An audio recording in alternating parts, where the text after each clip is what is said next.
My guest is Camilla Pang, PhD. Her book is called An Outsider's Guide to Humans: What Science Taught Me About What We Do and Who We Are. Camilla Pang, welcome to Life Elsewhere. Hello, thank you for having me on here. It's great to be here.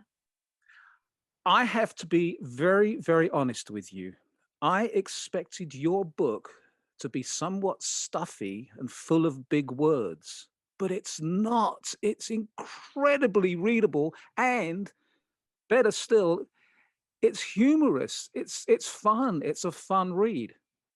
Oh, I'm really glad that you say that. Thank you. Yeah. I tried It's to a make it. terrific it's a terrific book about some very serious topics. So I want to get into that, but before we go any further, could you just read for us just a passage from your book, and then we'll come back and we'll start talking about it. Yes.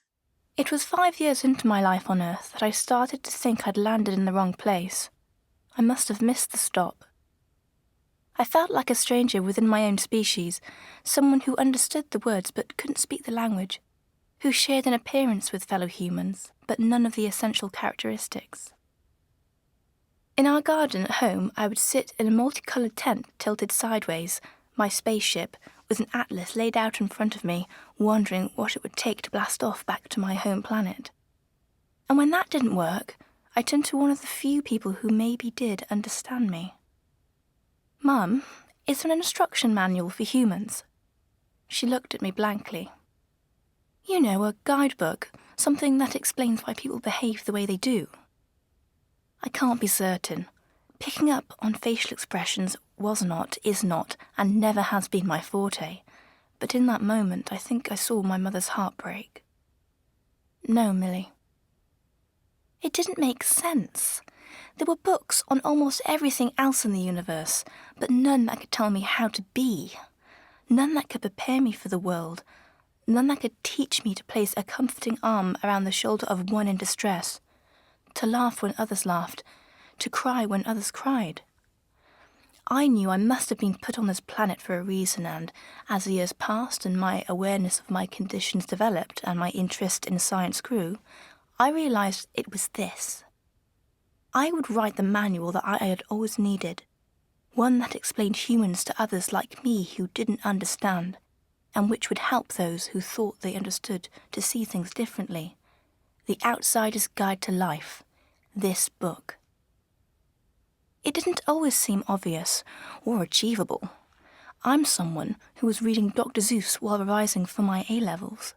Reading fiction actually makes me afraid. But what I lack in almost everything else, I make up for with the distinctiveness of how my brain works and my overwhelming love for science. Let me explain. The reason I never felt normal is because I'm not. I have ASD, autism spectrum disorder, ADHD, attention deficit hyperactivity disorder, and GAD, generalized anxiety disorder. Together, these might combine to make life as a human impossible. It's often felt that way. Having autism can be like playing a computer game without the console, cooking a meal without pans or utensils, or playing music without the notes. People with ASD have a harder time processing and understanding events on an everyday scale. Often, we have no filter in what we see or say, get easily overwhelmed, and can display idiosyncratic behaviours that mean our talents can be overlooked and ignored. I'm someone who will tap the table in front of me a lot, make weird squeaking noises, and twitch constantly, nervous tics assailing me at random. I'll say the wrong things at the wrong time, laugh at the sad bits of films, and ask constant questions through the important parts, and I'm never far away from a total meltdown. To get an impression of how my mind works, think of the Wimbledon tennis final. The ball, my mental state, is being rallied back and forth faster and faster. It's bouncing up and down, side to side, constantly in motion. Then, all of a sudden, there's a change. A player slips, makes an error, or outwits their opponent. The ball spins out of control. A meltdown begins. Living like this is frustrating, but also completely liberating. Being out of place also means you are in your own world, one where you are free to make the rules. What's more, over time, I have come to realise that my curious cocktail of neurodiversity is also a blessing, one that has been my superpower in life, equipping me with the mental tools for fast, efficient and thorough analysis of problems.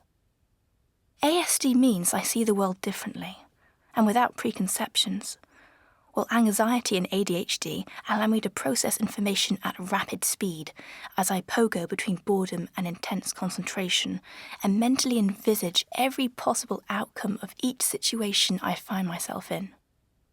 My neurodiversity created so many questions about what it meant to be human, but it also gave me the power to answer them. That was Camilla Pang reading from her book, An Outsider's Guide to Humans, What Science Taught Me About What We Do and Who We Are. Camilla, you're a great reader as well as a great writer. Thank you. Yeah, I really enjoyed listening to you. I've got to get your audio book and reread or re-listen to your book if you like. Hearing somebody speak their own words that's an interesting aspect of writing, isn't it? Or doing what you do. How did you feel about that?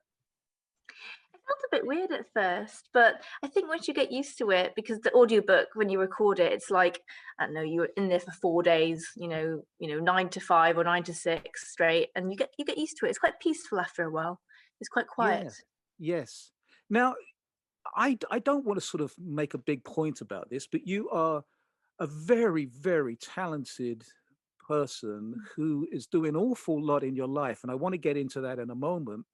But here you are with this book. Here am I talking about it. And you've got all these people talking to you about your book and about what you do. I'm just wondering for you, just how is this? How are you taking this? How are you handling it all? Oh, thank you so much. It's so kind of you. It's been okay. Yeah, I mean, I think lockdown has kind of helped with the intensity of it. Um, I'm really happy that people have connected to it, but yeah, it does feel really nice. I've got no expectations of how it should feel, and so um, yeah, it'll get more real the more I see people. I'm sure. Yes. Now Intense let's get though. in. Yeah, let's get into the book a little bit. You were diagnosed being on the spectrum of what, 8, I believe, if I've got it right. But you thought of yourself as being different, and you say at the age of 4. Can you tell me about that? And then I've got a follow-up question. Okay, cool. So yes, when I was 4, it was a constant dysrhythmia with me and my peers and my family. As much as I loved them, I didn't really feel like I connected with them the same. Over time, I thought this isn't right. Why am I not fitting in? And so then I knew something was up. Yes. Now that feeling different, the degrees of feeling different, is it possible, do you think, that some people never get diagnosed? Yeah, no, no. Yeah, for example, a lot of people don't really understand what they find difficult, especially with someone with autism, because you sometimes you just don't know what you need.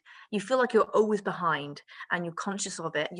You're trying to play catch up with the most simplest of things that everyone else finds easy. And that's one of the things where, especially in women, it presents differently, and that's why a lot of people, especially women, don't get diagnosed with autism till later. And also they get diagnosed with something else like anxiety disorder. And I'm like, if you just looked at the nature of autism in men and women, you'll start to realize that the diagnosis hallmarks are very much outdated, not to mention biased. Yes. Why do you think that is? That's such an important part, Camilla. Why do you think that women don't get diagnosed so early as men do? Mixture of two things. One of them because the basis of diagnosing someone with autism is it's based on male, how it presents in males. And obviously, if I got diagnosed now, I would be autistic. What is that, because I like science? Oh yeah, brilliant, tick. It's not like that. It's, you got to consider how the autism um, affects the interpretation and process of an individual and how it presents in different genders. But ultimately, women, it's a lot harder to diagnose them generally, not to mention if they have the right hallmarks, because they mask their symptoms, because the societal expectation of a woman is to be complicit and to be able to be agreeable and sociable. So instead of expressing yourself as not those things, you internalize everything. Yes. You know, one thing that struck me in reading your book and just listening to you right now is that the subject of autism seems to be it's not brought to the fore very much. I still think there's a lot of mystery for most people, which is why I think your book is so incredibly important. And as I said right at the beginning, it's a great read. I highly recommend it for everybody to read this. But I really think that such a lot of sort of misnomers about autism. I'd just like to get your take on that. Yes, there is. It's very much it's not a silent condition, but it is in the sense that it's silent because when you look at me, I look normal, but then the expectation of me to behave normal is something else, Yeah. and it presents it's a severity. For example, it presents very severely in some people, and others it's different.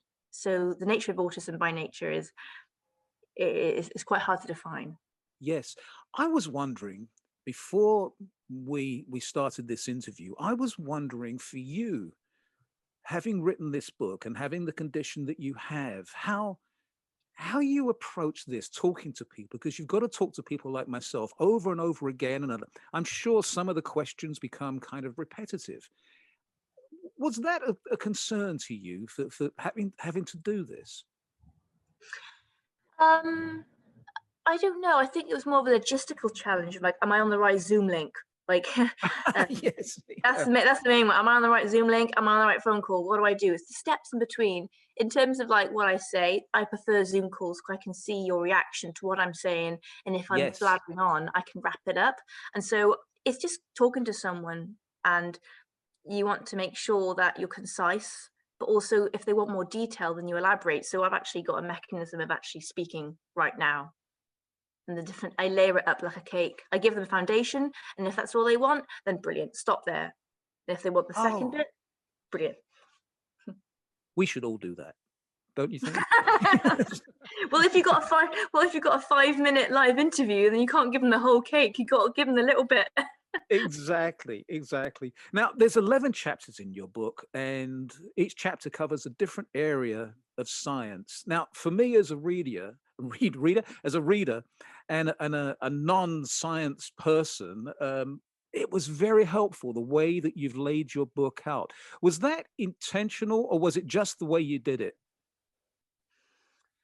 I think it was a bit of both, really. I think I actually structured and ordered the chapters based on a machine learning algorithm, funnily enough, in my head.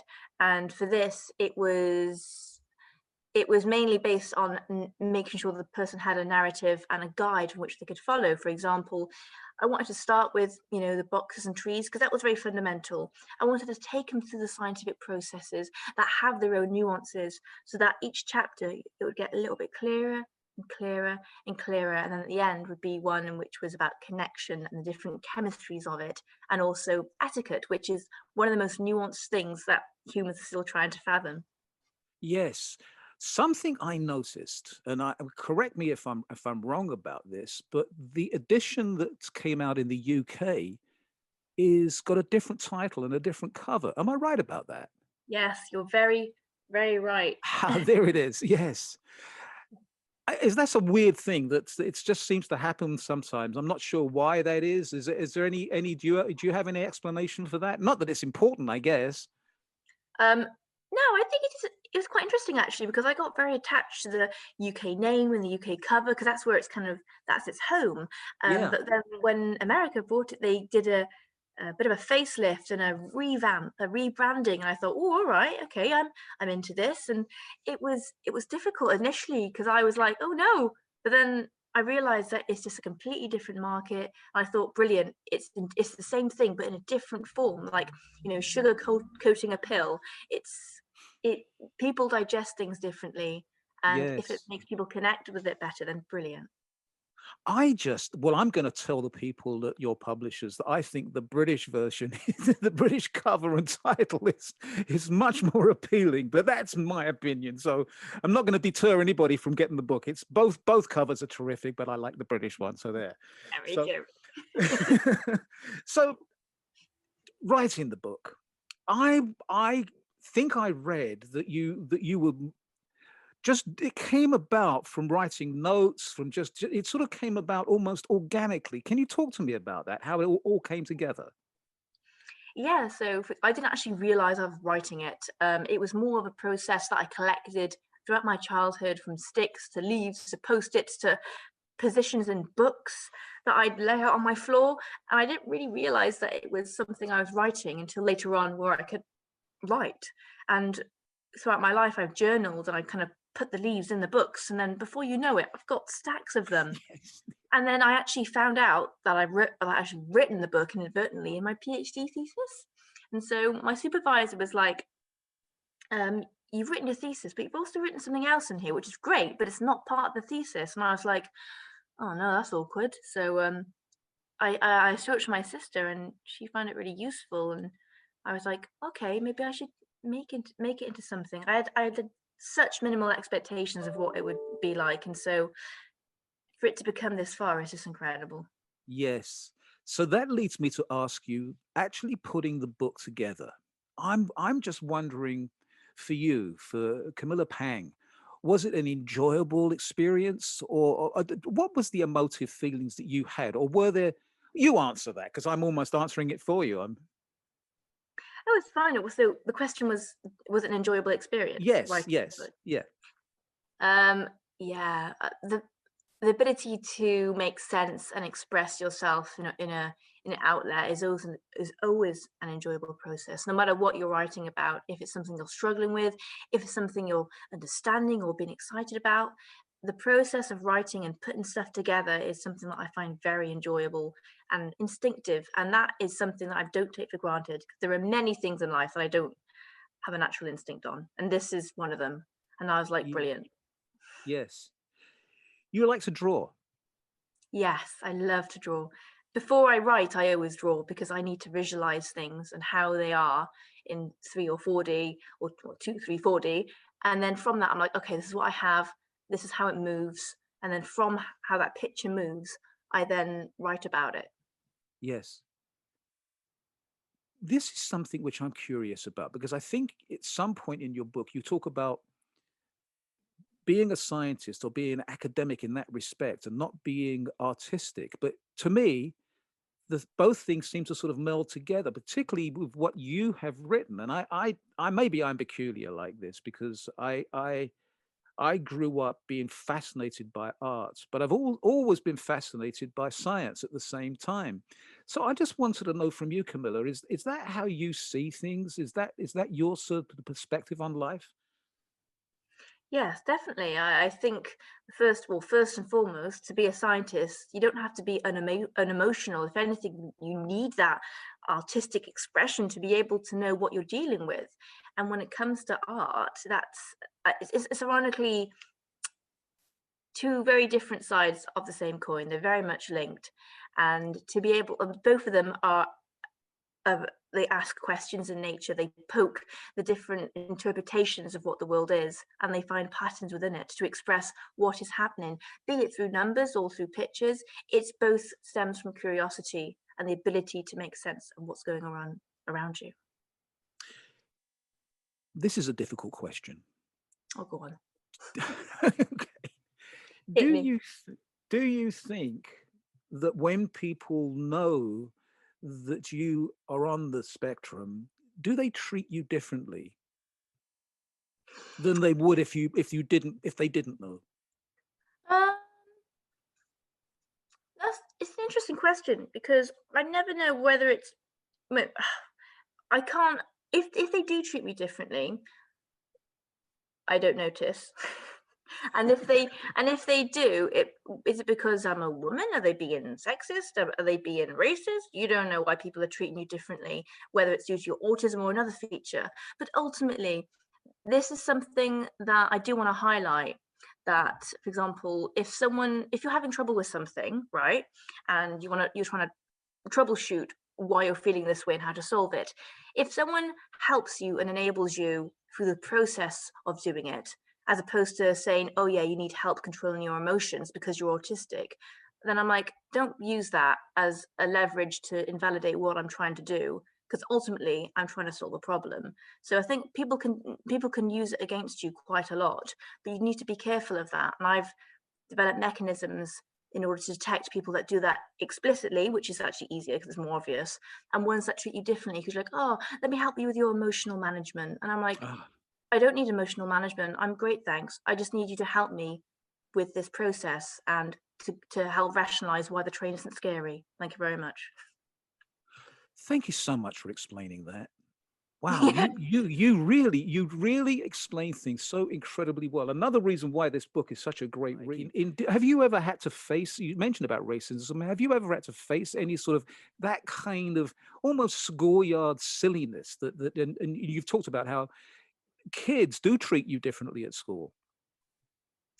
Yeah, and I mean, I've recently, within the last year or so, when I went on planes, you have people when you sit next to them, they can say that same word and just use it against you if you make a move that they don't like. For example, if you put the cup on the table, they're like, oh, they can be more annoyed than they otherwise would have because Ah, of that. So I think yes, racism and neurodiversity to marginalizations that are used for people to say, oh, I'm going to give you less of a chance because you're different. yes, So this yes, is one of the things that, so for example, I feel this is it's a complex subject, but ultimately, if you discriminate based on based on the fact that you're not going to give someone a chance versus to them for giving them more leeway because they're white, then that is racism. It isn't about what is sometimes obviously it's about what you say, but it's more about how you treat them and how